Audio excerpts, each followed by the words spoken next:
Good morning, everyone. Welcome to day 2 of the Blessingway Solstice Retreat Space.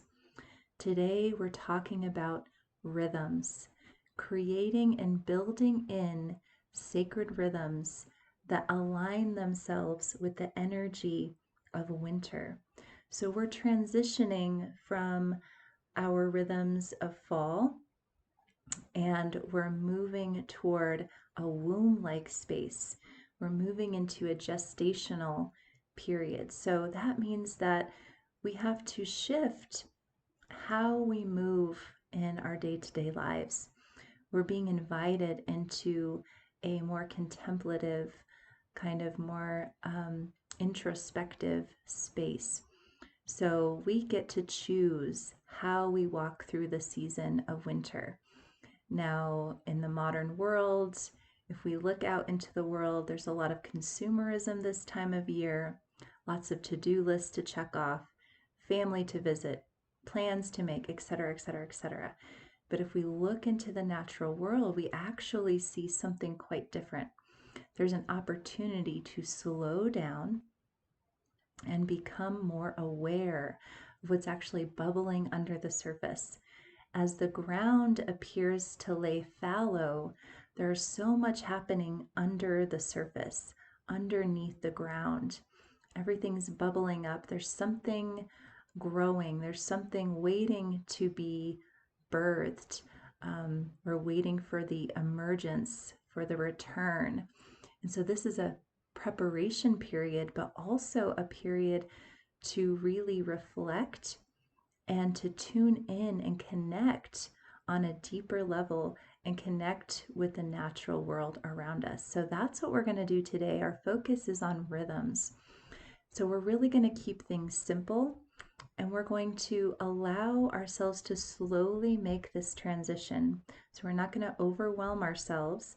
We're just going to take our time as we learn the process of slowing down, moving into stillness, moving into quiet. So I'll introduce 3 rhythms today. This is sort of a different lens to present these rhythms to you than I traditionally use. I typically go to the monastic traditions of Liturgy of the Hours and use those 7 daily rhythms to kind of guide our day. But I'm going to simplify because we're transitioning. So I'm simplifying and moving into a slower kind of rhythm. So there's 3 rhythms that we'll work with during this retreat. And hopefully they work for you.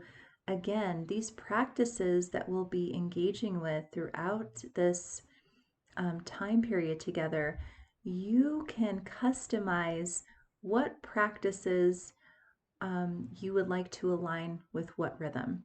So they're not supposed to be put into a box with a bow. They invoke all of the rhythms, but it's up to you to kind of set your tone for the day. What periods of the day are available to you? What things can you shift around to where you can have moments of reawakening and re-engagement with your day? So these 3 rhythms can be guideposts for you. So the first rhythm I'm calling the rhythm of presence. So this is a time for reflection, observation of beingness. So in this rhythm, we want to create space in our day for presence.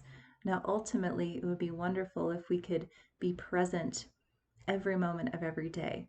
But we're learning. This is a school, this life of ours. So we're learning how to do these things, even though it's all accessible to us.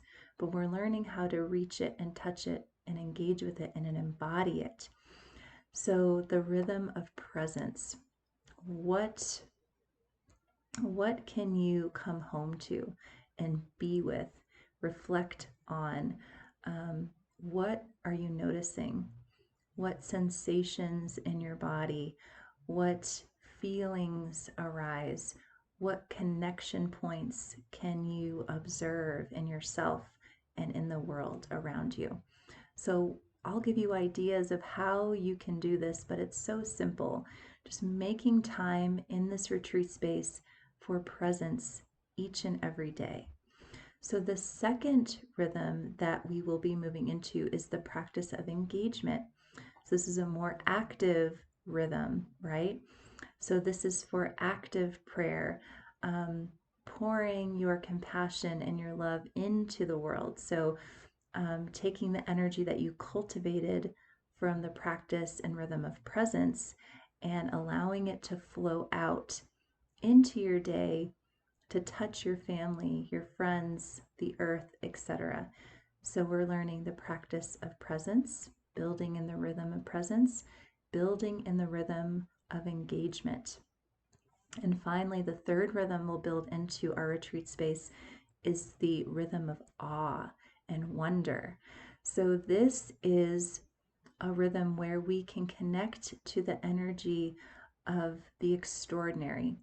What in our environment, what in our internal world is wondrous and full of joy and magic, and how can we shift our perception from the ordinary to see what's extraordinary in those simple gifts. So we want to build these three rhythms into our everyday experience, especially during this retreat, so we can create space for ourselves, create a container for deeper awareness, deeper connection, and wonderment. So the season of winter is going to teach us so many beautiful lessons. It has so many gifts to give to us. And so we're going to be exploring those gifts, exploring those themes. And one of those themes is wonderment. So, my friends, find ways that you can incorporate these three rhythms in your day. However your brain works, whether you want to create a morning, afternoon, and evening kind of rhythm for yourself. Maybe your wonderment happens in the middle of the night, but build it in to a regular, I don't like the word routine, that's why we use rhythm, but so that way each and every day we can have this experience of reawakening throughout our day to come home to ourselves and the divine. So peace in this blessing way and peace in your practices today.